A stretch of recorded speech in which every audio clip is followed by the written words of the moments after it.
welcome back to ComicBook Nation, the only show that does it all for geek culture and the only show, and the official show of comicbook.com. I am your host, Kofi Outlaw, and today are my co-hosts, Janelle Wheeler and Matthew Aguilar. What's going on, everybody? What's going on? Good morning. What's going on? We are in a fine Banger. Friday of storms and freezing and all kinds of crazy spring-ish stuff happening. But we also got some good programming to talk about. So on today's show, we're going to be digging into the latest episode of Daredevil Born Again, where we got a highly anticipated reunion with the Punisher, Frank. So we also got to talk. Our big topic today is, of course, Severance. Season 2 is over. We have a lot to talk about. I feel like people, for better or, for whatever, we're going to get into it, but there's a lot of buzz around this show. And I wonder what kind of grenades we're going to find in our discussion. I'm excited for that. Also, we got to talk about some geek news, which we're going to jump into right away at the top and check in with some of our other favorite TV shows on right now. Nothing that we're not doing Snow White. I'm sorry. I didn't. If they're not going to premiere it, I'm not going out to see it. I'll wait for Matt's review when he and Ember get out there and go see it and do their thing. Those are one of those like Ember reviews we wait for. So we'll put that into a Matt's agenda down the line. Fair. It's very fair. And then, shout out to Stephen Prime in the comments. We haven't seen you in a while. We hope your surgery went well. We like that you're 1% cow now. Yeah.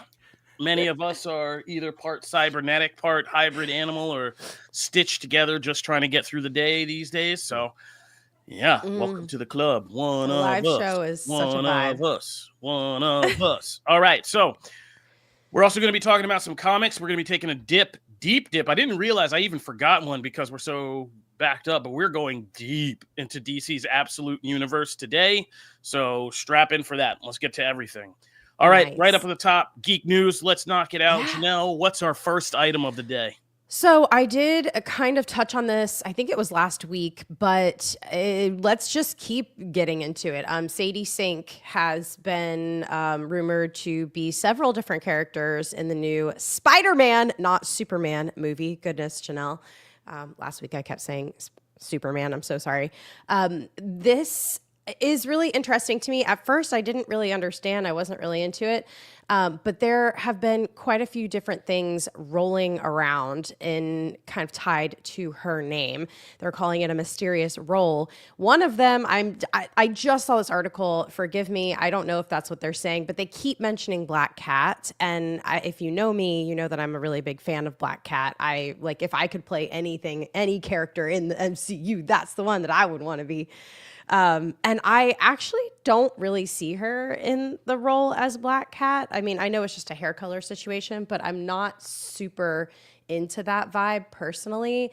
Or do you guys have any thoughts on Sadie Sink tying into Black Cat? Because we'll touch on the others, but for now. No, I'm still maintaining my theory. I even wrote up a whole article about it after our conversation last week. I stitched together some pictures. And when I stitched together the pictures, I'm even more convinced. I'm convinced of my theory, but I don't know if we want to get into that or you just want to keep cooking where we're at right now. Yeah, I want to get into that. I love Kofi theories. I still think, and I put together a picture of this. I'm trying to find the link for it right now, but I still think she might be the live action Spider-Gwen. My gosh, yes. I think she might be the live action Spider-Gwen. If you look at how they drew Gwen Stacy in the Spider-Verse movies, I did a side-by-side of Sadie Sink. If you look at the cover of her new movie that's out on Hulu right now, it's called, oh my God, it's the name of a place. I forget, like Outland or something. Anyway, so like she can pull it off. Like it's not too far away if you gave her a cropped haircut from what a live-action Spider-Gwen would be. And the way they're talking about her, like there's going to be possibly other female antagonists and she's just in there. Like, I don't know if she's like a major role as opposed to somebody who shows up. This movie is going to be set between Avengers Doomsday and Secret Wars. I think by Secret Wars, they're pulling everything in, including the animated stuff, including the Spider-Verse stuff. Because I think that's how we're getting to a live action Miles after all this. that we can, in a live action Gwen that we can put in there who are fully formed already. We know them. They've been through this. We know who they are, like, and kind of like what they're about. Even if there's like this multiversal reset that erases all that other stuff, like we know the core of the characters and who they are. Yeah. I wouldn't be surprised if Marvel helps out Sony yet again and they weave together these animated and live action projects, because we have Beyond the Spider-Verse we still need to get to. Yeah. And this. And I hope they do. Yeah. And I don't know the timing, because right now they've been so quiet about Beyond the Spider-Verse. We have no idea when that movie is going to release. But it's in production, so we know that. So they're working on it, but I could see it coming out between some of these other movies or before Secret Wars. I could see that happening. Like, I could see Spider-Man 4 dealing with Peter, dealing with whatever he's doing, then her being Spider-Gwen, because last we saw Gwen, she was just running around the multiverse gathering up Spider-Men that she thought would be loyal to the cause of helping Miles and saving Miles. That would be so We've cool. all long speculated Tom Holland's Spider-Man was getting in on this action at some point. Like, I wouldn't be surprised if that's the crossover. She pops out in live action. She's like, yo, we need your help. He jumps in. And then in Beyond the Spider-Verse, amongst all the other things, we also get Tom Holland's Spider-Man as one of the characters. Like, Man. that would track for me for why he would be. Remember, we heard he was doing the Tom Cruise. He got the script. And he was like doing the Tom Cruise, jumping on the bed and all that, and he was all excited. Like, that would track for me for like why he would be excited to be able to kind of play in all of this. I just put that We're showing our age, Kofi, with that. Right? Like, if for our youngins who don't know what we're referencing, Tom Cruise was on the Ellen show, and he like jumped on Oprah. Was it Oprah? Or was it Oprah? Whatever. Oprah. He like jumped on top of like couches talking about, wasn't it like his wife? You gotta go back, like, so it was funny because I used to live by them in New York, like down the street from where they live. But like for many years, Tom Cruise had this crazy Hollywood fake marriage to Katie Holmes, which, you know, has since been kind of weirdly examined as like some weird, you know, almost like Scientology hostage stuff situation. Yeah, like, and so to prove this relationship was valid, Tom Cruise did this PR tour, like, what was it, in the 2000s or something, like early 2000s, where like, he went out and just talked about how in love he was, and went on Oprah and jumped up on a couch and said he was so in love. And then now, you can look it up on YouTube, kids. Go look it up on TikTok. I'm sure somebody's done something funny with it. But so I think that would get Tom Holland excited. And I'm still maintaining the theory that that's where we're going, because Gwen and Miles are such big characters now. Like, it's not even that about like appeal to a fan base. It's they sell merch. I can tell you firsthand, like Miles and Gwen, because of Spider-Man or Spidey and his amazing friends, like all that stuff the kids watch, like, that moves merch. Like, yeah, man, a name changes can't stop that train. Spin and go Spider. can't stop that train. Yeah. So like, I think they're going to, I mean, obviously they want to get these guys into live action at some point. And this is a great way to not only make Spider-Man 4 and Beyond the Spider-Verse kind of event viewing, but to start to actually redeem this whole multiverse thing and give the fans something that's actually cool and multiversal, like jumping between live action and animated franchises and porting everybody over back and forth. Like, that would be cool. So we'll see. Yeah. That's just my theory. Could be something really lamer, like she's like Silver Sable or Betty Brant, or we already had Betty Brant, or some other random chick from the modern. I do like the Julia Carpenter theory, which is it's a good theory. Let's touch on the everyone that she's kind of being linked to. So let's start with that. Matt, tell us about Julia. Well, Julia Carpenter is like, so when you go through the history of Spider Women, you know, she was actually she's kind of gone through several iterations. And by the way, Julia Carpenter now is honestly Madam Web in the comics. Oh, wow. So the trajectory, it's crazy. Yeah, the trajectory probably got switched and stuff. But Julia Carpenter was, you know, Spider-Woman for kind of a generation of comic fans, kind of in the 90s. She was kind of the main Spider-Woman. Jessica Drew has always been my favorite Spider-Woman, but I don't know if Sadie, like, I think Julia Carpenter is probably a better fit, and I'm not even talking about like hair or color or anything like that. Just for like her acting sensibilities, I think Julia Carpenter provides more of a blank slate for her to just do whatever with, as opposed to Jessica Drew, who kind of has this ironed out, sarcastic, private eye style of character. But I do think it would be interesting to start introducing some of those spin-off characters within the MCU, and let's start playing with those, because as most know, right, like most of the spin-off style characters have been introduced in Sony's universe and not in the proper MCU. And when those things dud, who knows if we're going to see Morbius in the in the MCU, or some of the or any of the Madam Web characters. Right now, technically, Madam Web already started working with Spider-Woman, but I don't know if you count, like dream sequences and all, like, and the one thing, I don't know. It's messy. So that might be why they avoid it. I'm trying to look up and see what some of the other, I mean, obviously Mary Jane is still one of the kind of far out picks. Like, you introduce another Mary Jane. If they do a Mary Jane variant, that's so savage. Like, that is just so. That is. Yeah, I just don't know if like you do that. You know what I mean? Like that. With the times they're in, I'm just gonna say that. This is exactly what the times we're in would require. Get a new Mary Jane in there. Get the that Mary Jane over the other Mary Jane in there.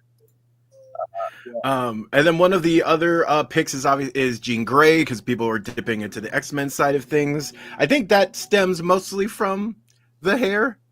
I still stand by my pick that I think Kate Pryde would be a more interesting way to go with that. If you are going to bring an X-Men character in, I think she could probably kill that role. And also, the Ultimate Books did some really great things with that relationship. Kofi brought up Firestar last week as being one of those characters that you can kind of, do a lot of different things with. One of the more interesting choices on our kind of rundown was Carly Cooper. Which, again, she was a love interest of Peter at one point, and she also kind of ends up turning into a bad guy. But the things you can do with that character, and then because that character is not as familiar to people, you could build them out and really kind of give her something to sink her teeth into as the franchise goes on. So there's some interesting things out there. Personally, I love Kofi's theory the best because I just think it's cooler. I think it's a cooler thing. I think we're past some of the other stuff, though. I think like Bob Iger's back, and we're past some of the like Carly Coopers and like even the Julia Carpenters. Like, I don't think we're doing this anymore. I'm so into the Jean Grey thing, but not in this film. I mean, that's a big possibility, and you could do it because it would be new ground. Like, Jean and Peter don't really have any comic history, so you could play with that. But I feel like she would do a great job with her, like the accent and But but I think that like big marquee stuff is what we're going for. Agreed. Big event stuff is what we got to do, and like, what are you going to do to top No Way Home? Like, I think you got to bend into some of this bigger stuff that's going on. That's one. Yeah, that tracks. Or but Gwen. Like Black Cat or self-contained Spider-Man movie in the midst of being between Doomsday and Secret Wars. Nah, it's got to be something more, and it's got to be something multiversal. So I could see Mary Jane. I could see Peter ending up. It'd be wild if they did Ultimate Spider-Man. If they did, like, Peter wakes up and he's in a life and he's like married and all that, but it's to this Mary Jane, and like I would love that. The meta stuff about Zendaya and all that. That would be cool. That'd be kind of messed up. And like almost super twisted. Yeah. The fans would be pissed. What's that? That would be awesome. Yeah. That kind of blew my mind a little bit. Not gonna lie, like that would be awesome. You could do that. Yeah, and him being like, oh, but knowing it's not real, but knowing he has no life and this other thing, it kind of suddenly makes Peter a compelling character in this whole thing, because like, where would Peter stand on multiversal resets or new worlds? Because in his world, he's just I mean, he's down the crap shooter. He's gotten erased basically. So like, he might be for it. Like, it makes Spider-Man an interesting character. So we'll see. Yeah, stop it, distance nerding. In the live comments, every time we say Mary Jane, they're here in Cypress Hill now. That's all I'm gonna. I love you, Mary Jane. I never complain. Mary, me light up scary. Don't get me started. Stop it. Stop it. We're not going back to 90s Cypress Hill life. We closed the book on that. We're parents now. All right, so let's talk. Interesting theories we got. We don't know nothing about nothing yet, but it's good to talk. I feel good at least talking MCU theories with you guys again and actually speculating. And yeah, we got. I still like yours the best, though. I feel like you win on behalf of us at the moment. No, I always set myself up and see. Don't follow me down the rabbit hole, guys. Because I agree, though. It's such a great theory. It's a great theory. It's a good theory. Really and I gave up I abandoned trying to find the side by side. But when you do see the two pictures together, it is kind of crazy. You're like, okay, that really isn't that nuts. Well, I'm excited to touch on this, but I think it's stuff. big enough. Like, I think it's big enough. It is, and it just would. Oh yeah. Oh, we have a top image for Sadie Sink and Gwen Stacy. Daddy like. All right. I'll drop this in the chat. Let's see if I can.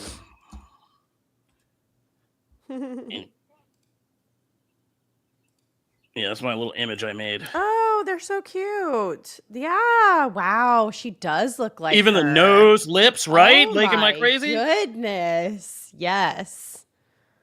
Yes. Eyes even. Like, yeah, two blue eyes. Boom. We in there, baby. And you give her like a and cropped, the great cool personality. punk haircut. Like, yeah. All right, here we go. So we're gonna keep an eye on this, but I'm very interested. I like Sadie Sink, so this is interesting, and it's good to, like I said, it's good to be excited about the MCU and theorizing. You know, let's do it. Oh, did my voice just do a thing? Sorry, did we get into Kofi's After Dark voice? Hey, how y'all doing out there? Can I offer you a nice brandy?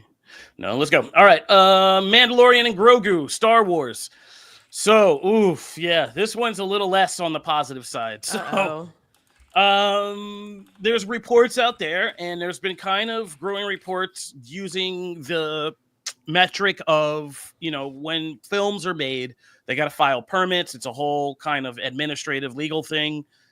But if you know that paperwork, you know where to look, you can actually figure out a lot of things about a film. That's how we get like working titles, productions, when we can confirm that shoots are taking place, some of the earliest ways we can confirm that a movie's actually happening, because you can see like when Marvel, like we all saw when Marvel bought up all the X-Men domain names like a couple of years ago and all that.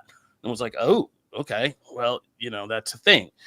And so now through that same kind of lens, we are hearing that the Mandalorian and Grogu is kind of filming in California. They're filing for tax breaks and rebates and all that stuff that studios want. And they got to put out information in order to do that. One of them obviously being what's the cost of your production. And so they can measure the rebates. And reportedly, Mandalorian and Grogu is listed at around $166 million budget for this film. That's reportedly. And so we'll take it with a grain of salt. But if that's true, I wrote in the rundown that this could be one of two things, right? This could be an indicator that if this is true, it could be an indicator that are we really just getting like not so much a movie, but an extra large sized episode of The Mandalorian? That was my first question. My second question is, and this was me trying to be on the positive note, taking a more positive glass half full view, is this possibly an indication that we're getting back to some of what we got in season one, which is that more stripped down Western bounty hunter, lone wolf and his cub type vibe, which I could see not costing as much, because Westerns, that's why we made Westerns.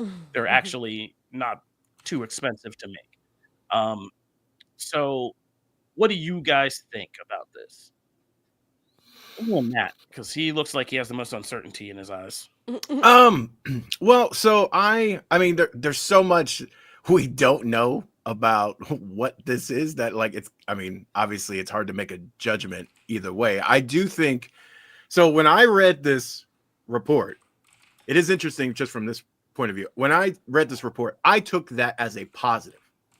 I saw the number and went, oh, good. They're not spending another 250 million on this thing and putting all this pressure on it. And then we come back around a year from now and go, oh, it didn't meet budgetary things. It didn't meet its thing. I think it's smarter to keep these things low. I was actually happy when Captain America came in at 180, and thank God it did, because otherwise it would have even worse at the box office when you look at budget versus what you made. So I think it's smart that these things aren't ballooning.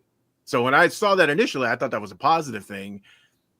I'm actually okay with either one of these scenarios, to be fair. I mean, if this is just a grand episode of the TV show and then they went and made it instead of 3 episodes of the TV show or 2.5 or whatever, and they just like kind of combined these things into a mini movie and did some things and then put it on a bigger scale, I'm okay with that because I like the show.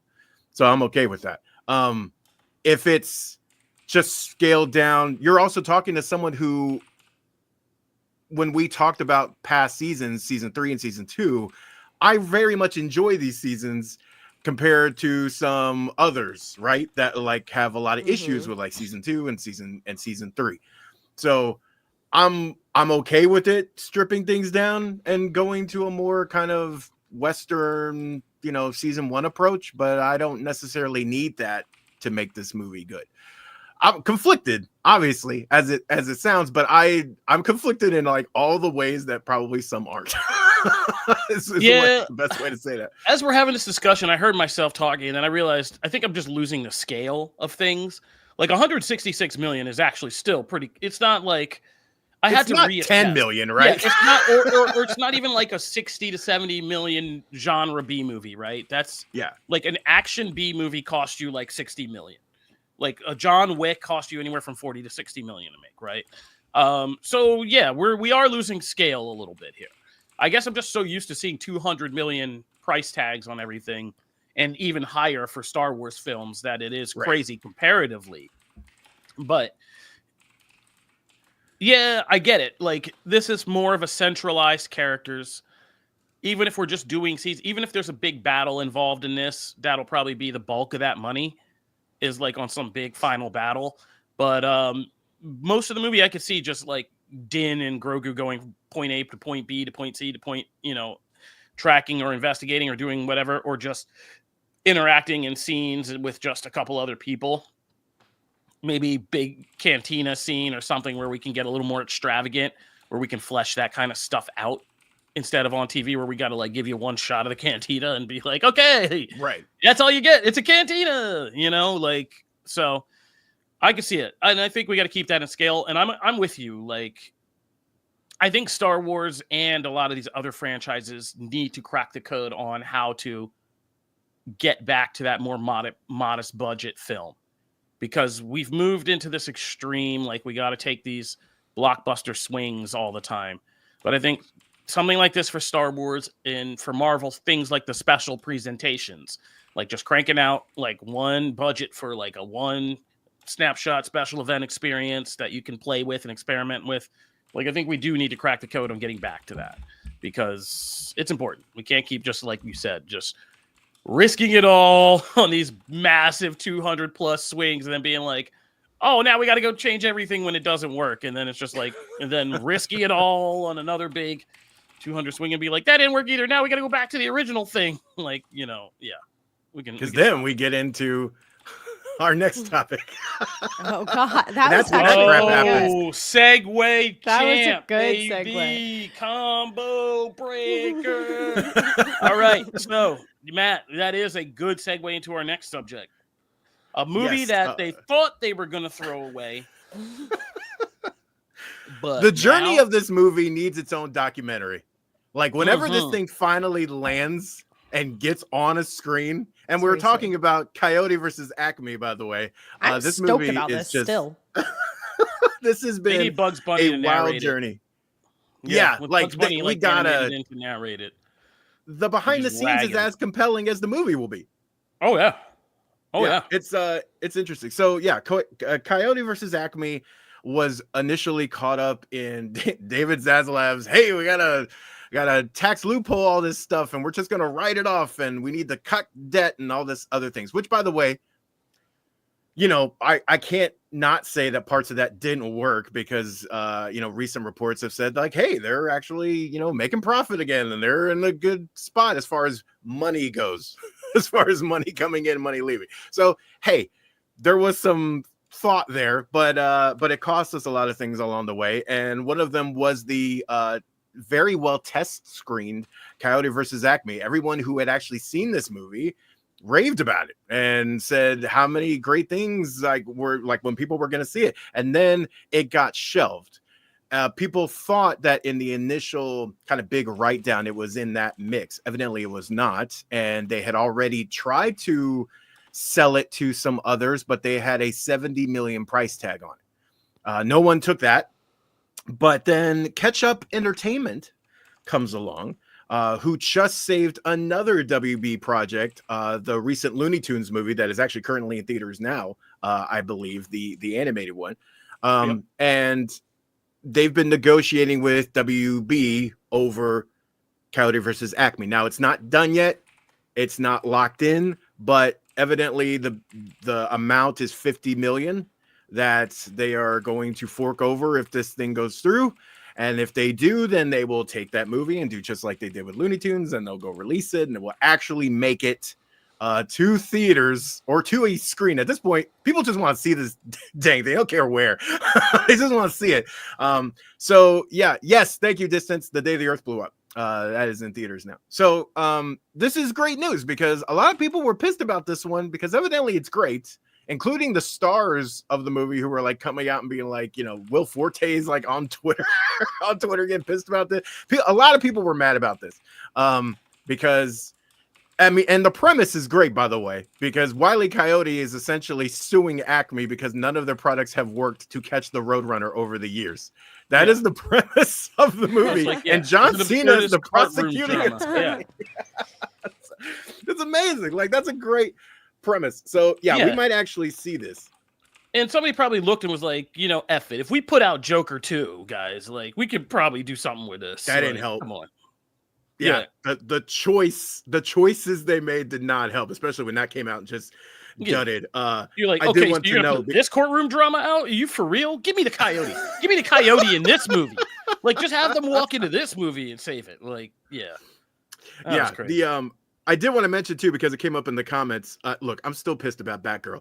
Funny you should say that, because over last night, actually, there was some everyone's been kind of waiting for the footage to leak from the Batgirl movie that ended up getting shelved. And now that one did actually get like written down. So like WB, at least from my knowledge, cannot release that one in any kind of traditional format. Otherwise they forfeit that money or whatever they got for it.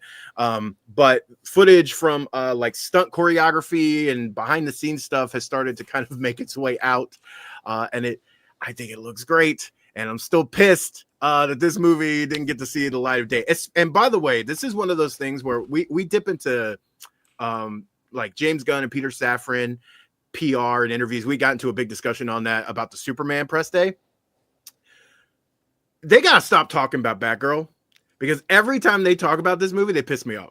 Every single time. There has not been one interview where, and I think Safran did the last interview about it, and it made me mad all over again, because like the comments they make on this movie, and then we see some of it, and then we see what they have released, going back to your Joker thing.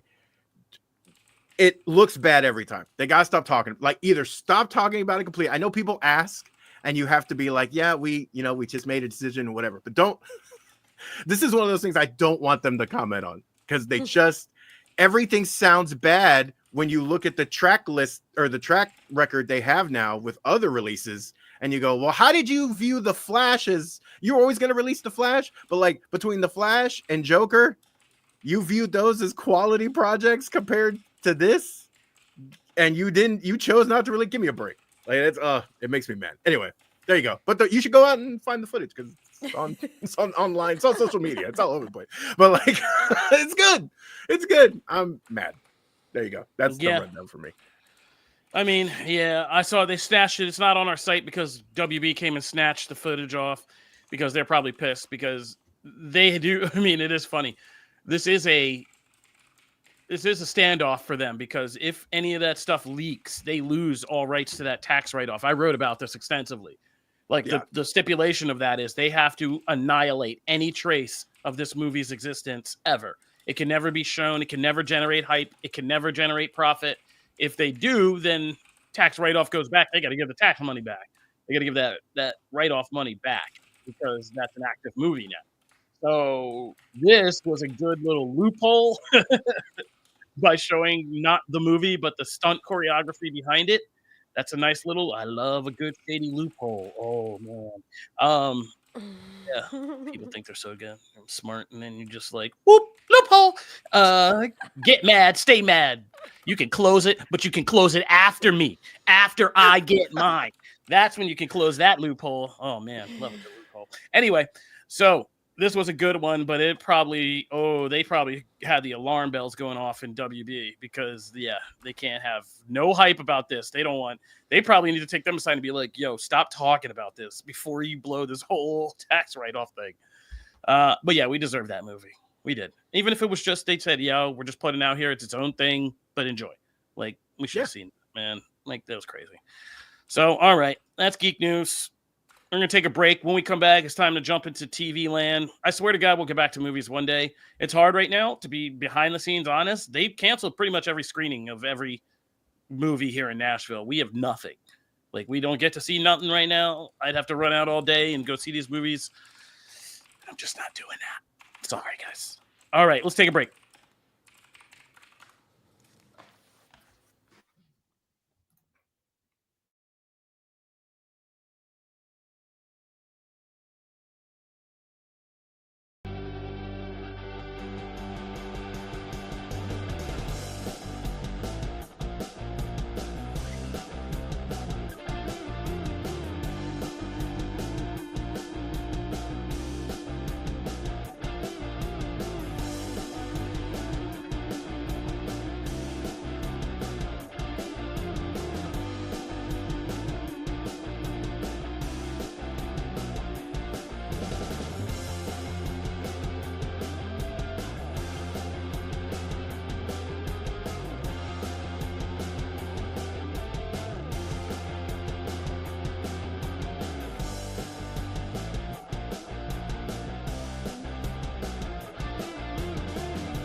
Anyone do anything fun during the break? All right, let's go. Daredevil Born Again. Let's talk about it. Episode 4. Welcome back, Frank. So, full spoilers for Daredevil. We're going to be talking about him. The end of episode 3, White Tiger got murked out right in the head. There was a Punisher symbol, which told us exactly where we were going to be going in episode 4. And, of course, we went there. But I think, because, again, Matt and I believe Matt and I, Matt, did you see the full thing? Have you seen this already? No, I didn't. Okay, it's just me. I like to maintain the audience who's seen what. But, okay, so, yeah, this is the point for me where I think we began to lock in more to that old Netflix vibe. And I think you see the change after episode 3 to episode 4, where episode 3 was very much that old show, the episodic courtroom drama thing they were going to do. In this episode, I think we begin to slide into that more, the Netflix style, which was that deeper, kind of richer character, slow burn, kind of build-up story that we did. Because remember, season 1 of Daredevil was all about just getting into the actual Daredevil suit by the finale of episode 13. So it wasn't a rushed job. This is more that Netflix vibe. it's interesting to hear behind the scenes Jon Bernthal talking about now how he read the scripts for the original show and was like, nah, bro. He was like, I'm not doing it. I He love wasn't those, coming back. man. That's hilarious. And to see him coming back and why he came back and how the writing changed and just that scene with him and Matt, which I was worried that people would be like, oh, that's a cop out. It wasn't enough, blah, blah, blah. But people have been really responsive to that scene and just like, yeah, that's the stuff we want. Like, we want Marvel stuff that actually has substance, like him and Frank having a real conversation and all the dynamics and all the larger stuff that you don't need to have seen necessarily, but like, plays as is weighing on all this conversation, the meta of it all. Like, it's really well done. And so for me, this is the part where I began to lock back in and be like, okay, I feel like I'm back in Daredevil now. Like, I feel like I'm slipping back into the classic Daredevil, and we're getting freakier. We have like Muse walking around doing crazy stuff to bookend this episode. That was gross. But it also is this was the episode I remember as being the synthesis, not just a return to the Netflix feeling and tone, but like, this is where I feel like they got the synthesis of both, because this has more humor than the Netflix show. Like, that scene with Fisk in the school is hilarious, where he's like watching, or that running theme throughout the episode where he's trying to be mayor and all the different people are singing, "We built this city" to him. And, they're having fun with it because it is Disney Plus and we're having this comedic moment, but we all know the real deep violence and craziness inside this man that we've seen. And so, like, it's just hilarious in that way. And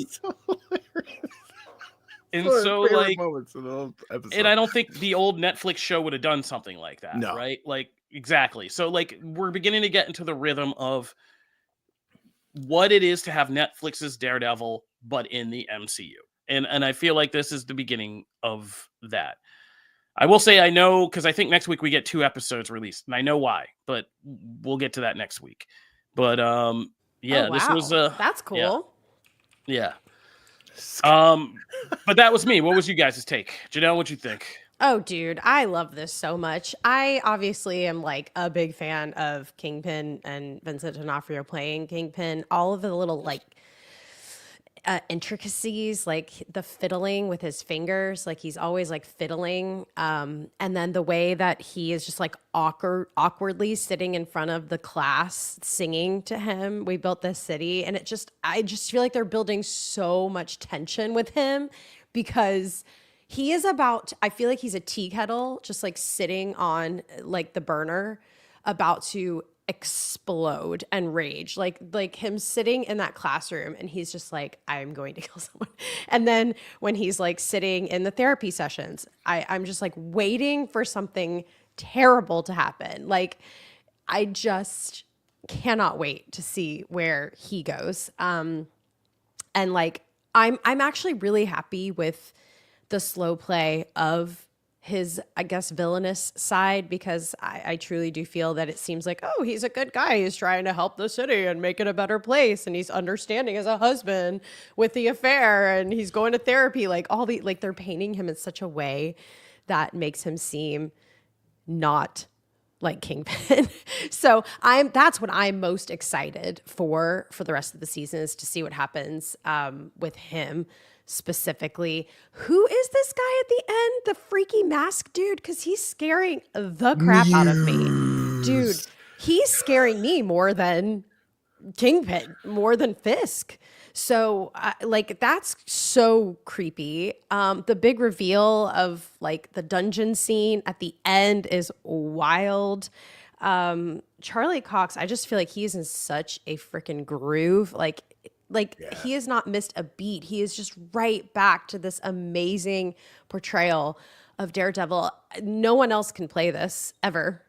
No, he's got this. But good. This was the thing that I want to touch on. You said, like, episode 4 ends with our first, and this is what I like the pace of the show, because they don't rush it. Like, other shows would have done this in episode 1, but we wait till episode 4 to reveal that, that Fisk is still very much a psychopath who has his wife's lover and is still Kingpin, right? I totally thought he And was is still eating his lying fingers, to by the way. everybody. Oh, Jesus. Oh wow. I thought, no, I was like, is he eating? Like, is he slowly eating Adam? After Game of Thrones, I can't ever watch a villain eat a sausage ever again the same way. Oh my God. That's so crazy. Like Cap. I got that reference. Yeah. So I was wondering why you were wincing. I was like, do you even know I got that movie? reference. Yeah. I read about that. But this was the reveal that he's still very much Kingpin. He's still lying to everybody. He's still a sociopath on an island by himself. Like, he's even lying to the person he claims to love the most in the world. Like, I think he's lying to himself. Yeah. Oh, yeah. I mean, and this was our reveal. Like, oh, yeah, dude's still a whack, like, complete whack job. Like that felt like more of a reveal than even the Frank reveal. Oh, to yeah. me. Oh, no, this was the reveal of this. It's like, because they haven't, and they do a good job of not showing you anything. Yeah. Like you said, they just keep painting the therapy. Oh, I'm trying. Even when you think he's going to kill Gandolfini's kid in this one, for screwing up. And then he instead turns around. And he's like all measured. He kind of solidifies him as an acolyte and like does that whole thing. And like, you're like, oh, maybe he has turned around. Nope. He's down there eating in front of his wife's lover while he's starving him out, like changing a thing. Dude. Like, no, we're still, we still messed up. back, baby. We are still so back, right, Matt? We so back on that. God. Kingpin, baby. So and like he said in the comment, Don McClain over at Twitch, he didn't lie. He went to therapy. He said, no, I didn't kill him. We had a conversation. He did not kill him. That's true. Yeah. That's a good point. We should say he has not killed him. He has not killed Now, him. he did not, because he very well might die. But he has not. He has not. No, I am Now like, that reminds me of one of my favorite, I think, most underrated films of what is that movie? That crazy Ben Affleck, Ana de Armas movie. Oh God, I don't even know. Deep Water. Deep Water. Has anybody ever watched that? No. Oh man, Deep Water's crazy. I've never even heard of it. Oh man, Deep Water's nuts. I have It's to an Adrian Lynn movie. Go watch that thing. This is what it is entirely what the Fisk's marriage is like. This is what this movie's about. Oh wow. Yeah, it's crazy. I mean, look, you had me at Ben Affleck and Ana de Armas. I mean, I'll watch that. Like that's great. Like I love both of those actors, so I have to watch it out. I got to give a shout out to Alex Glean in the comments for bringing Scott's Tots into this discussion. That was Scott's Tots cringe. That was fantastic. Yes. I am so like this show, and I have to give number one. I really like this episode, and I think this episode is a distillation of like my issues with this show and what it kind of attempted to be, and then what it sort of rewrote itself to be. And this episode kind of gives you flashes of like what it is. And so I'm happy to see like those things finally starting to converge. I have to give my mom full props for this. We ended up in a conversation because she loves Daredevil. She watched it. And so we ended up having this debate on the phone about the show. And it actually didn't turn out to be a debate. It was more of like, we actually agreed on like some things, and like, so talking it out, right? As fans do, I kind of realized some things about the show for myself because I was pretty critical on it coming in. I was pretty harsh like on certain aspects of the show, and like those weren't working for me, especially certain characters, right? Foggy, Karen, those kinds of things. And in this episode, if you look at it, the show is essentially what kind of takes the core elements of Matt one side, Fisk on the other, and you have them kind of in their own individual journeys that also clash. But most of this episode, like other than the Frank part, which is important and really great, but aside from that, most of this episode is really like kind of the new stuff. It's kind of the new things that this show has introduced, working with those two central pillars and then moving from there, right? And while it has the vibe of the original, or it's starting to get the vibe of the original show, most of the stuff in here is like the new elements mixing in with those two pillars. That's most of this. And my issue kind of for those last few episodes is that, especially the first, is that like sometimes I wonder like if fans really know what they want, and I include myself in that discussion about talking about theories and talking about things I really want from a show, and then it comes out and messes with my expectations either in a positive or negative way. A lot of times we don't, because I remember when the Karen and Foggy stuff was announced of like, oh, they're coming back, they're bringing all these people in, everyone's like, hooray. And then we see you could take those characters out of this show completely and I wouldn't care nor mind. Because this episode, other than Foggy's death being like this propelling reason for Matt, you could have done that with him not even being in the show. You could just get like, oh, he died in the break in between, and been like, oh, that's the impact he's left on the show, was his death. Karen the same way. And so I'm like, the impact of the show is really those two central pillars and then the new things that they added around them. Again, Frank is like this outlier and he's great, but like that's really what I'm enjoying about the show is the new elements. All these other characters, Daniel, like that guy's crazy and he's great. He's a great supporting actor to Fisk and what he's doing. So like this show works for all the reasons I did not expect, other than those two central pillars. And this episode was kind of an example of that. Yes, the first episode was a 45-minute previously on Daredevil. So I like this, and I hope we keep going with this. I have not seen the whole show, so I don't have any kind of idea there, but I like the idea that we're finally moving, to me, in the right direction and not just trying to recapture old things. All right. I think we're in agreement. Sounds like in loose agreement. So I think we can say we'll be back next week for those 2 episodes of Daredevil. I'm excited. I'm excited to talk about those. I think Matt's gonna like at least one of them. I like this show. I feel like that doesn't come through. No, I like this show. You'll see. Okay, you'll see. Okay, this is always hard to do. You'll see next week when we talk. All right. Let's move on. What are we doing next? Severance. Okay, main topic. Severance.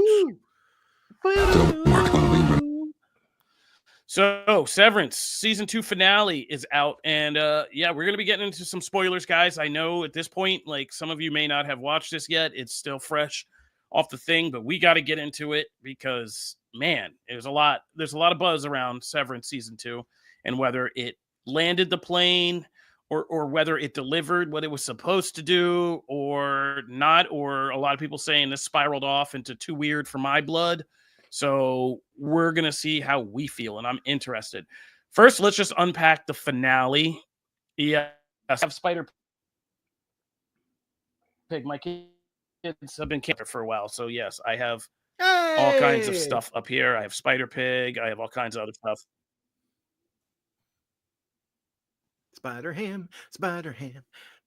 So, Severance season 2. Let's first just talk about the finale. Let's just unpack the finale and kind of talk about how you guys felt about that. We'll do that non-spoilers, and then we'll get into a larger spoiler discussion about the whole season. So, I started this last night, and when I was just getting ready to prepare for the show, and I think it was like halfway through where I actually stopped and looked at the runtime. I was like, wait, how long is this? And then I realized, oh man, this is a whole ass movie that we got for the finale. It's an hour and a half, and yeah, it's a whole movie, but I feel like Severance is like it's like an Instagram model this season. It was a little bottom heavy with the kind of finale that really pulled everything together and delivered. So a little thicker in the trunk down here, but a little bit leaner in the early parts of the season in terms of what I felt like it delivered. But this was one crazy finale, man. Like this was pretty nuts. Like you want to talk about as much as Severance can be an action show. This was pretty much, I think, as close as we're going to get in terms of action, tension, even horror to a certain extent. Like it was pretty nuts. So I was pleased with the finale, and I will just kind of leave it there for now. Matt, what'd you think? Well, it's funny because you mentioned weird of like, like it might be too weird for someone. I'm like, if you watch Severance, like I don't know, like I feel like your barometer for weird is it's pretty high. You know what I mean? Like that's part of the vibe. That's part of the show. I thought I had some like pacing issues, you know, with the season, like overall, but I thought they did enough with some of the reveals and some of the and giving kind of each character their own thing. Like I thought it won me over by the end, and I thought they hell of a hook for like, or geez, hell of like 5 hooks for next for next season. I think part of going into this though was the break, because you can't not factor that in. People were like, you know, this isn't, oh, we waited 6 months for another show. We waited even a year, which is like kind of typical, right? That elongated wait was really, I feel like, factored into this. So I think, you know, if we get a season 3 in a more timely time frame, I think it'll be less of that, right? You could slow burn that and people wouldn't mind as much. I think the time in between is really what kind of affected people, especially early on. And you're grading everything because like, it's just like, I've waited 3 years for this, you know. I think it'll be a little different, but I thought the finale landed the plane personally. All right. Janelle, what'd you think? I have not been watching this. I have not been watching this. It felt like too much of a undertaking, honestly, because I watched the first episode. I had no idea what was going on. I couldn't remember anything from the last season. And I started trying to rewatch the last season. And by the time that everything kept coming out, I was like, I don't have time. There's no time left in my tank to rewatch the previous season and this one and catch up to everyone. So I'm going to binge this. But my husband has been watching it and he said it's very depressing and it's left him sad. Well, I can see that. Yeah. And he's like, I don't know if you want to watch it, Janelle, because you're just going to be sad. And I'm like, I'll just stick to Reacher. It's fine. How did you get through this whole season without us sniffing out that you weren't watching Severance? And every time you asked, I was like, I'm trying to watch the other season. Now, to be fair, I had to do what she did because I didn't remember like anything because, again, of the break. So like, I've been behind on season 2. I had to binge and catch up. So I had to do my own like mid-season, like, hey, I gotta get up to speed. Right. So maybe that helped my enjoyment of this, you know, or not. I don't know how that really like. How'd you feel on that rewatch through? Because for me, like knowing the end already, like knowing what was actually happening kind of took the magic away for my rewatch. Like I kind of lost steam with my rewatch of the previous season as well.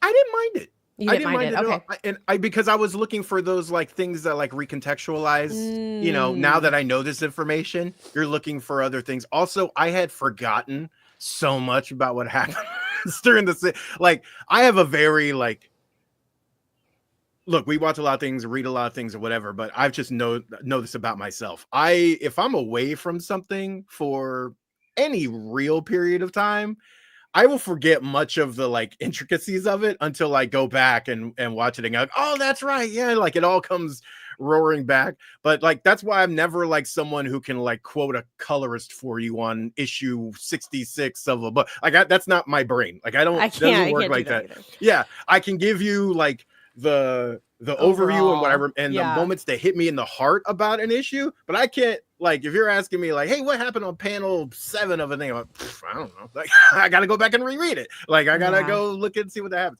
So this was the same. I forgot a lot about a lot of character moments that happened. So it was like nice to see those. And then I kind of just got lost in the season. And then when the big reveal happens, it was like, oh, cool. I did learn some new things along the way. I'm definitely going to watch it. I just was like, I'm going to leave this to the experts, especially Kofi. You know this show so well. Like, I feel like this is. Don't try to flatter me because you're not doing your job, please. Like, come on, man. I'm sorry. I had to create my own second podcast because somebody slid into my DMs. No, yeah. I mean, you didn't even talk about that during Daredevil. Like, yeah, you actually talked to Oh, yeah. I'm not supposed to promote myself. Come on. This is my baby. Like, that's a tie-in. That's a tie-in thing. This is my husband. Janelle talk to Vincent D'Onofrio. More content is my side piece. Yeah, so there you go.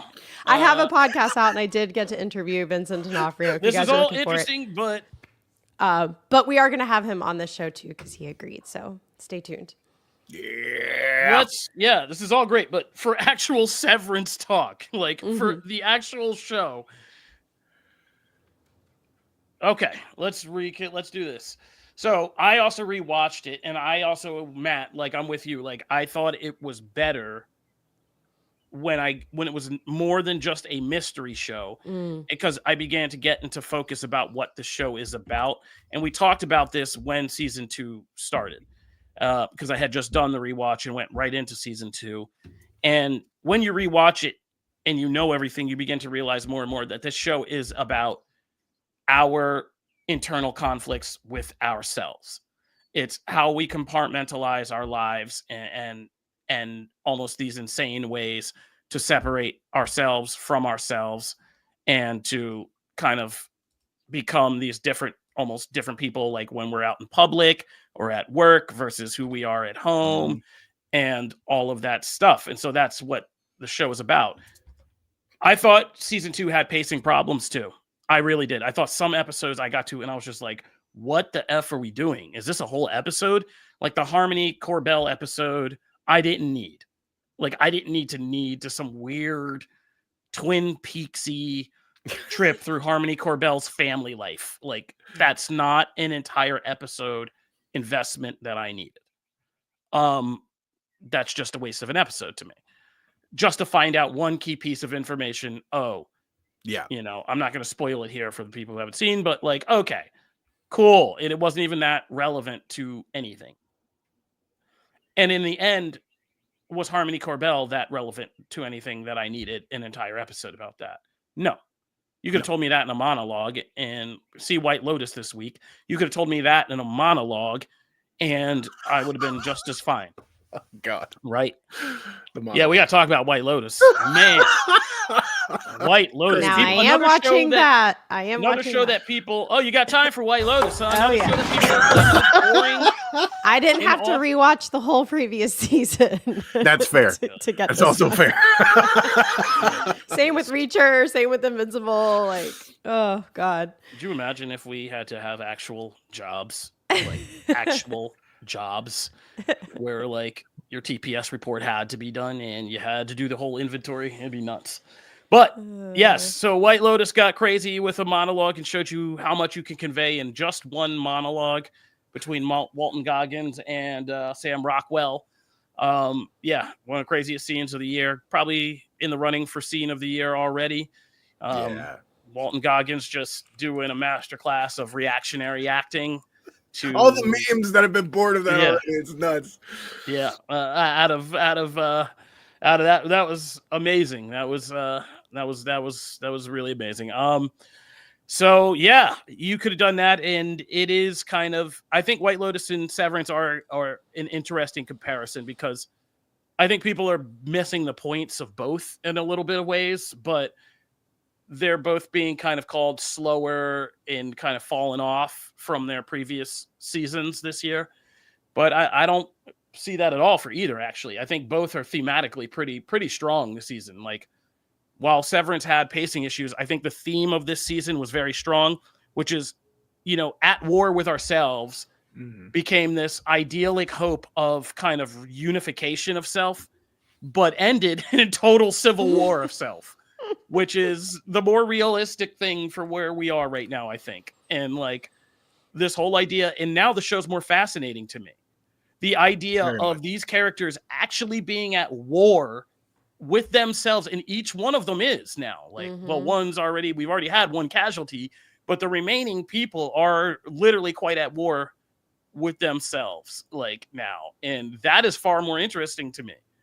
And so that's pretty good. And so Severance season 3, I'm already hooked in for. Wait, we already had a casualty? Did I miss something? You missed a lot. You didn't watch the goddamn season. You missed everything. There's so much. Like, Severance. I will just say, I'm sorry. I thought you were talking about White Lotus. I was like, oh no, what? that's coming. Oh my God. I was like, wait, did I miss something? Like, oh my gosh. No. I'm talking about Severance. I think Irving's story is like the perfect embodiment of that. Like the split, and again, I'm not gonna get into super spoilers here because like it just came out, but like I think that story is crazy. Like when you you can't. It's hard to talk about this. We're not getting into the like specifics. I'm gonna tell but, you, like, this is a yeah. Go ahead. I'm sorry. No. Like, I just think that like is the embodiment of that like conflict. And I thought they all had these moments where like you're like, number one, yes, I'm in for season 3, but I'm not in for season 3 because of like the grand picture. I'm in for that too. And that's how I felt like season 1 hooked you with the grand picture, right? The big picture of like, here's what's really going on. Season 2 hooks you for season 3 because now I am invested in each of their individual stories on what's going on outside and what's going on inside. And so I feel like I'm much more engaged going into season 3. Now, I need it to come in a much timelier fashion. Yes. Than what it did last time. Otherwise, we're gonna have the same problem. Gonna have to go rewatch that. Now I'm out. If they do 3 years or some crazy stuff, I'm out. Yeah, like, I'm out. And to Janelle's point, look, you can't do that when you're a show anymore. I don't feel like you can do that. It's hard because there's so much. There's more content. Giving a plug there, but there's so much content coming to streaming theaters. Like network TV still hopping and doing stuff like there's just too much. You cannot do that and expect your audience to come back in the same wave it did. Like I just think that's asking a lot. So I need you to like, come on, let's if you're gonna do a show and get it out there, let's get it out there in a year, right? That's pretty. I think everybody's learning that this year. I think everybody is learning that this 3-year gap stuff was a non-starter for so many people. I think the impact of that is being felt, and just people they're learning you can't do that. You got to get in. You got to burn these down. We're becoming like British TV, and that's where this ends. Like, you're going to do series, and each time you just get in, burn one down, and then if people like it, you're like, all right, series 2. Severance series 2. And then we burn another one down from 10 to 13 episodes, and then it's a whole story, and we're done. So yeah, we're getting to that because this whole like waiting on seasons, this gap because of the strikes and everything. Like, nah, bro, it ruined TV. Like, there's so much lore to keep track of. It's just too much. And yeah, Seriously, people willing to yes. commit to a rewatch and stuff like that is, it's not happening. But yeah, so White Lotus, yeah, we're building up. We got to a party episode this week, and I love a good party episode of anything because a lot of stuff happens in a party episode, and Mike White didn't disappoint. A lot of people are complaining. I think people are also missing the point of this season. This season, they said the theme is spirituality, and I think a lot of people thought that meant like a lot more Buddhist monks and meditating, but really the season's about spiritual vacancy, about the lack of spirituality in kind of the modern world in these different types of people for different reasons, whether it's the, Southern family that espouses all these values, but really all of them are really screwed up and kind of spiritually void, from the pill-popping mother to the scheming father to the whatever the hell's going on with the semi-incestuous children. Like, the 3 girlfriends who all get together and they're like, oh, Kiki, we're like best friends, but they all judge each other and like, are really kind of tearing each other down spiritually. Like, oh, the one lives in Texas with her husband and is now like a right winger. And then like the actress is supposed to be like so famous, but can't connect with the one person she's supposed to be like actually connected to. And then, Carrie Coon's character and everything. So like there is all this thing about spiritual void in this season. Mm-hmm. Even kind of the locals and who are people have been saying, well, they're just kind of like presenting them like, these flawless ethnic kind of ideals. And I'm like, not really. Like the one guard guy, this last episode showed you that even though he espouses all these, friendly values and stuff, when it's time to step up, he's a coward. He doesn't do anything. And he's leaving this thing out there that's probably going to come around and be really bad. And so, yeah, it's all about spiritual void this season. I think Mike White's doing a bang-up job, and it's ironically hilarious. Most of the scenes are so funny. I think the scenes with the 3 girlfriends are also meta humor funny. If you've ever followed the careers of like these 3 actresses, Leslie Bibb, Bridget Monaghan, and Carrie Coon, like there's a lot of jokes in there about how, Carrie Coon came in late. She had to fight. She didn't, like, her career wasn't like as like the beauty starlet. Like it was, all this stuff she had to do. She's a hard worker, and all those conversations are very meta, you know, and it's hilarious. And then you throw in the Walton Goggins and what's her name, Amy Lee, that English actress who's like, you know, charming as hell. Yeah, just a great season so far. I'm enjoying it. So, Dude, Walton Goggins is in everything. Oh, yeah, Fallout, he is. this, the righteous, what is it? The Almighty Gemstone or whatever it is. Righteous Gemstones. Oh, dude, I love Invincible. that show too. Yeah, like he's getting a check he's in everywhere. everything, and I love him so much, so much. I'm so Walton glad. Goggins is a fun guy. I've met him. He's a fun guy. Oh, that's so cool. Yeah. Big fan. Yeah. But yeah, the He show's just so did great. a movie with Chris Jericho too. It was the wrestling movie. Oh man, what is it called? Oh, I can't remember what it is, but yeah, he was in that too. And Anissa just started rewatching Gemstones. It's And so like, crazy. he's been on my TV episode screen. That first episode back from the Civil War. Oh man, that is y'all. This show. Yes, exactly, Yeah. Briarwood. This show is cooking.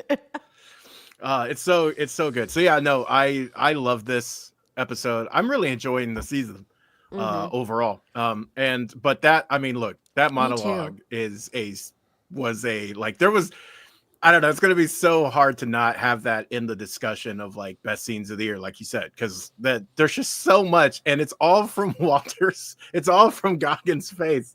It's just so many great facial expressions, and it is Scott's Tots cringe. It is vintage Michael Scott cringe. Like he just keeps talking, and you're like, oh no, he's gonna keep going.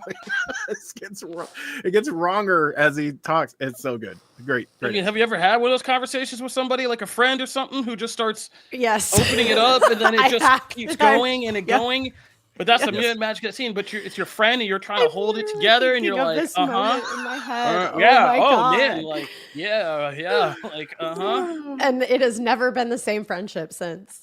No, I was talking about this with somebody the other day, like about like I'm having one of these right now. Like I said, the biggest worry I have is finding out that our friend like went and did stuff that there's like point of no return stuff for, and I'm like, I'm genuinely sitting here terrified that I'm gonna have this moment and look at dude and be like, nah. I already knew I shouldn't be around this person. Like my spidey senses were tingling from the jump. But then like after this one conversation, it's almost like it felt like they were trying to rile me up, like heart. It's like they wanted me. And I was just kind of like, okay, yeah, that's really cool. Yeah, I have friends like that. Like, Yeah. it's, but now I trust my intuition even more. Yes. I mean, it's not even intuition. People, there's no intuition. People are nuts. Like you just on a long enough timeline of knowing anybody, there's going to be one of these moments where they just open up to you, even if it's about something that happened with your person like 20 years ago. I know people long enough now that it's just like, yeah. And then when we did that thing that one night, I can't believe it ended with me doing this, that, and the other. And I'm like, but now we're here. And I'm like, Oh God. yeah, that's what middle age is. It's just having to recontextualize your life constantly because of new God. information and realizations and perspective. And you're like, oh my God. Yeah, but this was one for the ages. Yes, he did. Wrap it up. He needed that wrap it up button. That's Okay, comics. More ways than one. Comics, Absolute Universe, DC. So let's start with our old business, Absolute Superman. We didn't get to talk about it last week, but we got finally, we talked about we set the stakes saying Jason Aaron needed to deliver. Like he needed to kind of give us something that really helped bring the actual character of Clark Kal-El in this universe into focus. And then we got our trauma for it. I mean, we asked for it and we ended up with a resulting trauma of the answer that, we got what we wanted. Be careful what you ask for. So we got an issue that did center on Clark Kal-El and like that whole story and the key piece of what went different with the end of Krypton this time. And Jason Aaron's sick, man. Like Jason Aaron is sick. Like, I mean, I'm sorry, Janelle. I sent that to you and I said, look, man, I swear to God, we are not doing this to you on purpose. But I could imagine you walking away and being like, F these guys, man. Like, man, for real, like, Really, you did it down to just like the white sad. husband and dog are dead, Yeah. and the son lives. Oh, now that won't affect me at all. Like, Nope. yeah, I'm good. Yeah, Oh, so sad. yeah. So, yeah, It's that was so crazy. sad. And Also, this cover alone gives me goosebumps after reading it. Like, yeah, it's crazy. yeah, and Sorry. then the loss, you begin to realize, yeah, the loss and the impact of the trauma on Clark this time is very different and instantly shifts everything about Superman. Oh yeah. Um, He remembers it all. oh yeah, oh yeah, Yeah, it's just a He different is kind of connection. Supergirl. yeah, and his Kryptonian identity. And now I'm more okay with the idea of delaying the more familiar tropes, like what happened with the Kents, all that stuff, because I Get think, ready. well, I know it's coming, but like now getting to know that, you know, Clark or Cal, rather, I want to call him, and, you know, how fiercely attached he is to his Kryptonian identity is much different. This is a much more modern minded, like, I don't want to get too serious, but like when I grew up in the 80s, people would just adopt anything and we didn't think anything of it.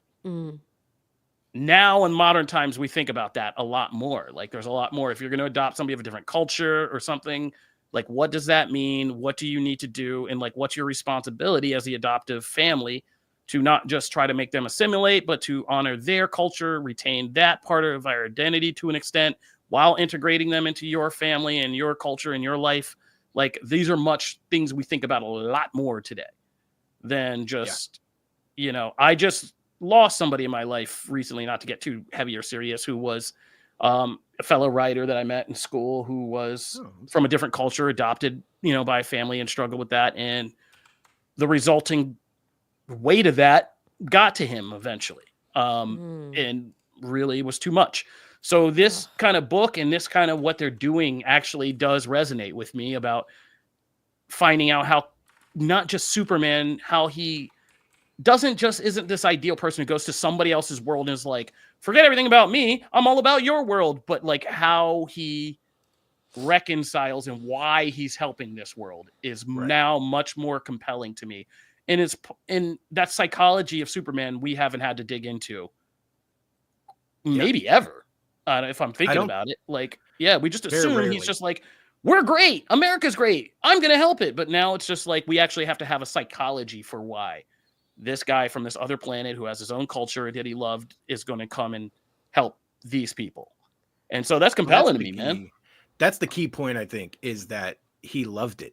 Like you get a sense over the course of these issues that like you understand the connection between him and his parents, even just that part of it. Like he didn't have a connection to his parents coming here when he was just a baby and all that. Like he didn't even have that.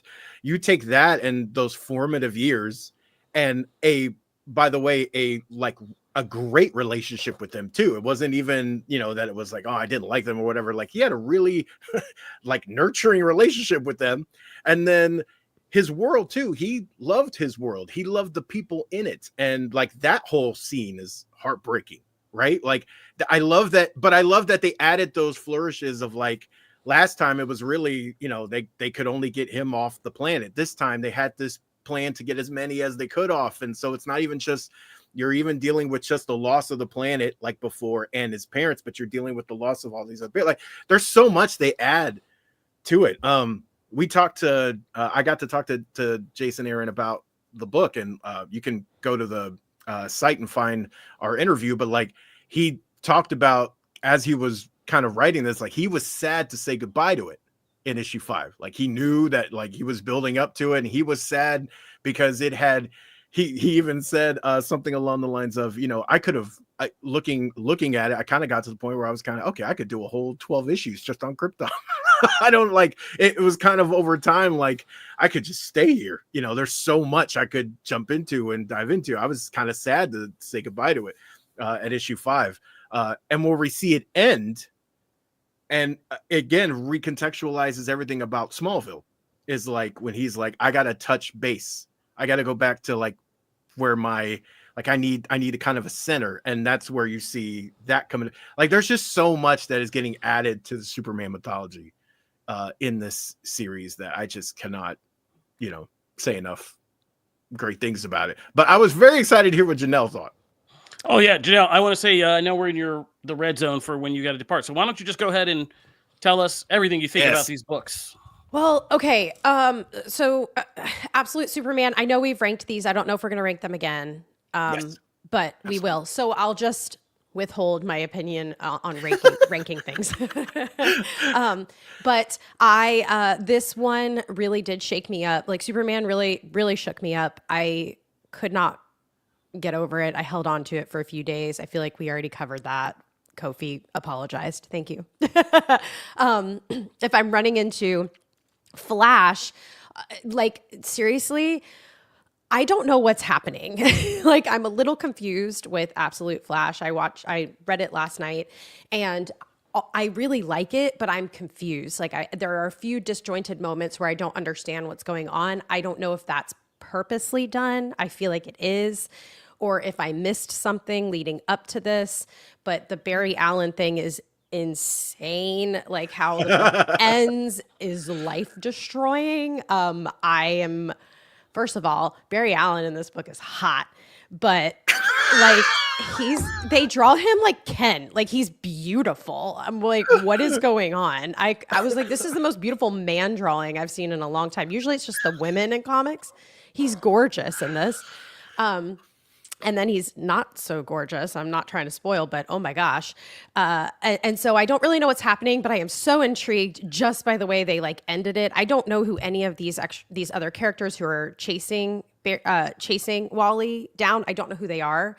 And I'm not sure if you're supposed to know these characters or not, but maybe some people are really excited about that. I don't know. So there's just a lot that I don't know that I hope I know by continuing to read. Also, I did just completely forgot about Absolute Batman. So I'm going to run to read it because I missed it. I completely forgot. I can't believe I'm so mad at myself. Wait till you get to the end of that one. Oh God, I'm so mad. Oh yeah, seriously. Absolute Batman. It's been crushing it. That's my fault, I'm so actually. mad at myself. But yes. Oh man. So can I just say overall? Wait till you get to the end of that one. Overall, these absolutes are some of my favorite comics I have ever checked out. Like, truly, I am so blown away by all of them. I'm just loving this whole entire journey through the absolute universe. Did I call it that? Absolute universe? Yeah, that just makes my heart happy. It just makes me so happy. Because I don't think I've been this fired up since King in Black, honestly. Oh yeah. Oh man. Remember the King of Black days and Marvel? Yeah, that was crazy. Yeah. I want that to be the next Marvel storyline so bad. MCU. To answer Zach G over on YouTube, I think the absolutes are all up to issue 5 for the first wave books, and the second wave books are coming out and premiering number 1s in the next couple of months. So except for Batman. Batman's at 6. Oh, Batman's at 6. Oh, did I put in the wrong cover? Is that? Oh, is this the wrong cover? I put in 5. Oh, that's for 5. Yeah, Batman's the first one that has hit 6. Oh, okay. Well, wow. Sorry. That's my why bad. I missed it. My bad. Noted. Don't watch the video. Listen to the audio. It's perfect. All right. So, yeah, Batman's at 6. Heck yes. All right. But, yeah, we're going to talk about Absolute Flash and Absolute Batman. Absolute Flash, I thought, was the first kind of just for me. I mean, I get why they're doing this in waves, but this was the first like okay issue for me. Most of the ones have been a lot stronger when they start off, mostly because we didn't do any flashing in this one. Like there's very little actual no flashing in this, so it was just this is like you could have given me this as a 0 comic, and I'd have been like, all right, that's a pretty good 0 comic. But I think we need to get to the Flash, but I don't think you're off about what they're doing. They're already Jeff Lemire is already taking big swings to indicate that non-linear time travel, cause and effect, this will all be part of this story. And so those are the barest hints of disjointedness you're getting. It jumps between like then, now, like all this stuff. And there seems to be a cause and effect kind of relationship that is being formed that we're not quite fully clear on yet. But yeah, since it's impossible to do Flash anymore without ignoring the timey-wimey of it all, the Speed Force, what it can do. We've built up too much with that to just run fast and shake through things anymore. So Right. I think it's interesting. I think it's interesting to see the different versions of these characters. Like Wally West and his dad is a crazy dynamic in this one. Seeing how Barry fits in as this kind of surrogate father who's not welcomed by the real father is very different and interesting. And the implications at the end of the book, I think it's implied that, you know, am I mistaken that it's implied that, you know, Barry becomes one of this iconic villains that we know from the Flash What? gallery? Or did I misread that? Am I reading in too deep to that? There's hints, but I don't know if they're going there yet. Oh, snap.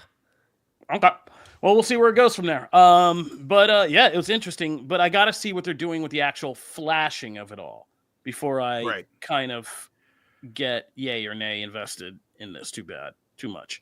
But there's potential to really reinvent Flash mythos, and we're starting in an interesting place, which is just the relationship between Wally, Barry, and like Wally's personal life is kind of interesting to me.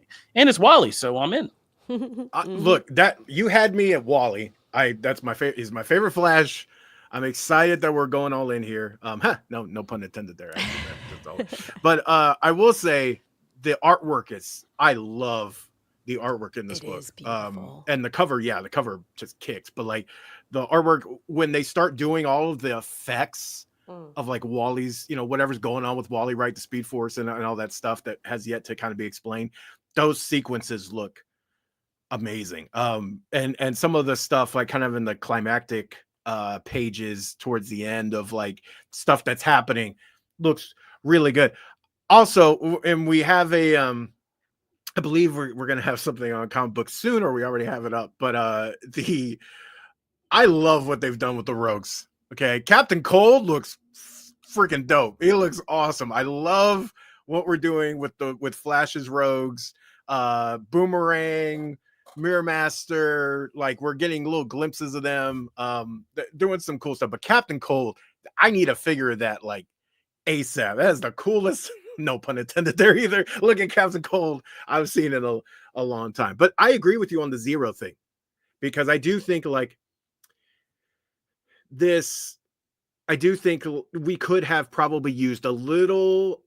They give a glimpse at the end, right? You're getting little snippets of like what'll happen in the future type thing, right? They do that at the end, but like you still don't see him doing anything. You just see glimpses of like what he's holding or whatever. So like I could have used a little bit more of flash forward a little bit. Let's see what he actually looks like in action, and then kind of go back and fill in and do this whole issue. I could have used a little bit more of that because we did get that from all of the other three. So yeah. Now what do you think of Absolute Batman? Oh, you muted, buddy. Absolute Batman's out of control. Like, out of control. Like, this book is just getting nuts. Like, first of all, just with, man, I mean, I want to write, I've been trying to figure out how to crack this article, but like, I want to write a thing about like how this is just kind of redefining and pushing the line of how far Batman will go for his code. Like, there's a page in this where I'm just like, oh my God, like this Batman is nuts and brutal. And like what he does to Black Mask by the very end of this is just, it's insane. Like, and I was like, I don't know how to feel about you, bro. Like, you're kind of nuts. But like the writing, like Scott Snyder's story of this, like when this first arc is collected, it's going to be one hell of a collection. Like the Zoo, Absolute Batman, the Zoo, like just the way each issue is masterfully kind of weaves together the present action with the backstory of how Bruce had this trauma, dealt with it.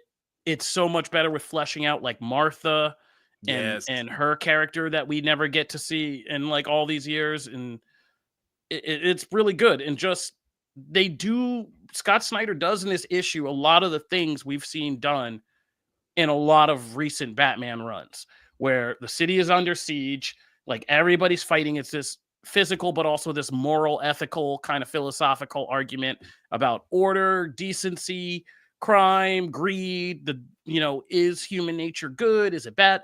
And we're getting all this, but Scott Snyder does it really concisely. Like, this is better than City of Joker in this one issue, you know what I mean? Or Joker War or whatever. Just seeing Martha and Gordon face down these looters in that whole scene, like, really well done. And kind of how Batman kind of deals with all this and kind of will sacrifice his own self to kind of stop all this, and where he ends up by the end, his relationship with Alfred by the end, and all this stuff. It's good, and the action is awesome and brutal, like, and the fights and how he uses his new outfit, and just, this is a very different Batman, but we are still very much in a Batman world, and I'm digging it. Even and then the decisions. First, the Joker was so low key at first, and we were just like, "Oh, homie just doesn't smile," and that's a twist. And then we get to the end of this, and it's like, "Nah, bro. There's way more stuff." Exactly. And then, like, with one just name drop at the end, it's like, "Oh, we are going even crazier." Like, Janelle, we've got to know your reaction after that. Like, there's like 2 pages. So mad at myself that I missed. There's 2 pages that were like, "Oh, we need an update." So next week we gotta have an update from you on what you thought, because you were the number 1 Joker fan here. I also how you feel about this new Joker? Yeah, I gotta know that. Yeah, we need that. So before Janelle has to bolt, I do want to preview a little bit of next week, because next week's comics are insane. The lineup of comics next week is insane. Hush 2 begins in Batman. Ooh. Absolute Wonder Woman 6, Ultimate Spider-Man 15, Absolute Martian Manhunter 1, Ultimate Wolverine 3, Superman 24. Those are all, that's the top like 5, and there's like 8 more that are just like, it's nuts next week. X-Manhunt Omega 1, Godzilla vs. Fantastic Four 1, Universal Monsters The Mummy 1, Peacemaker presents The Vigilante Eagle-y double feature 1. You have to prepare me, man. I mean, we're not even have time this week to do One World Under Doom. Like, my God. It's insane. So get ready for a crazy week of comics this week. It's gonna be insane. But yeah, so before I get into my agenda, Janelle, do you need to bolt? Yes, but I don't want to. I really want to hear Matt's agenda, so just go. Okay. If you need to drop, just drop. No worries. Okay. No worries. Just feel free to interrupt. But yeah, so I've had the chance to put some hours into Assassin's Creed Shadows. It is known, if you've listened to previous episodes, Assassin's Creed is one of my favorite franchises. And my 2 favorites coming into this the franchise period were Brotherhood back in the Ezio days, and then Odyssey. Those are my 2 favorite Assassin's Creed. So far, I'm about, I'm still earlier on, right? So I got a lot of time to put into this game. But so far, this is making a very good case to kind of be in not even the top 5, like top 3. This is fantastic so far. The opening prologue is so freaking well done. It is like a fantastic introduction to a game, period, but also to an Assassin's Creed. Yasuke and oh my god, Nawe are just like they're so different in their approach and in the characters they are. Like you're actually invested in the story and what's happening there, but also just like the combat perspective. Like obviously one is a samurai and one is, more of a ninja, right? Shinobi. And they really do play so differently. Like, yes, there are similarities between them, but being able to like crush a door with one character, you're just able to like brute force things and run through and soak up damage.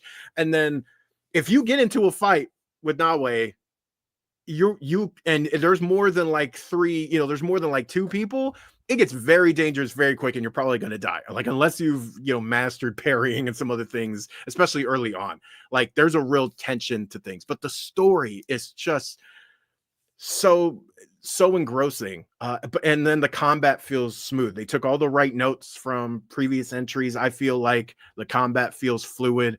I have like little nitpicks and things, but it's my biggest nitpick right now is just the fact that like certain things have to happen in the story for you to be able to like go between the characters, right? And so like that kind of throws off the pacing a little bit early on because you can't just flip between them. I think it also connects you more to, not trying to go into crazy spoilers, but I think it connects you more to one character, and you need that because they have a real kind of connection to like a main part of the story. But people will be like, oh, why can't I play, why can't I bounce back and forth right away and stuff? I think there's story parts there. But yeah, the sorry. Sorry, I just saw something. But yeah, I think it's already making a great case for being in that top 5. It's fantastic so far. So I definitely recommend you should check it out. I will have like a full review after I get much further in. But so far making a great impression. And then yes, Janelle mentioned it earlier. I did want to highlight Lilo and Stitch. That Lilo and Stitch trailer was fantastic. Was fantastic. Oh man. There's a part where he like pulls off the little dog collar thing, and that cracks me up every single time. The soda shooter. I feel like I'm watching my dog like in a movie because he has his own personality and he is such a little butt. Oh, he's so good. And the girl they got for Lilo, I think is great. They have like the back and forth between them is wonderful. It's just seeing him interact with the family. We got a first look at Pleakley. Like it's quick, right? But you still get it. And we talked about this last time where like the Super Bowl, where it was like the marketing for this has been just spot on. They released a bunch of posters. And like each of the posters takes on different movies. So like he's eating the glass slipper, Cinderella. He broke the rose jar for Beauty and the Beast. Everything is on point for this. And then last bit here, just want to mention that actually later today, you will be able to head to comicbook.com and check out my exclusive interview with Joshua Williamson, all about Summer of Superman and what's happening there. And then we'll have plenty more stuff coming. Superman 24 and of course Superman 25 coming up. Big things happening in those books. So stay tuned for that. But that is my agenda for today. All right. Amazing. That's Matt's agenda, and therefore the end of our show. Thank you, everybody, for tuning in to the live show here at Comic Book Nation. We appreciate all our fans who get up in the morning and join us every Friday here on Twitch, where we have gotten all our stuff straightened out. Technically, we are back on Twitch. We are on YouTube.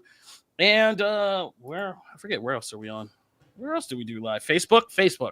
So we're on all those 3 platforms every Friday morning. If you want to join us, if you can't, it's okay. Just download the audio after the live show is done. And maybe one week you'll be able to kind of hop in and join us if your schedule changes. We always love our guests who are longtime listeners, first-time commenters in the live stream. But it's a good community here. We love you guys. So thank you again for being up and helping us wake up this morning.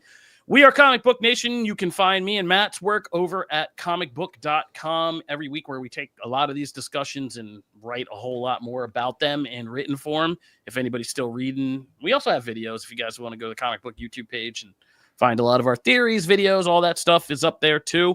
You can always catch Janelle Wheeler on her Twitch stream, where she has guests like Vincent D'Onofrio every week. So check that out. Otherwise, we'll see you guys next week as we continue to comb through Daredevil, and I forget what else has happened next week. Don't ask me about next week. I just gotta get through this. We gotta get tons of comics. It's like It'll just be a comic show. Maybe we should do a whole show just on comics. I mean, hey, we are comicbook.com. Yeah. We could live up to our name at some point. Yeah.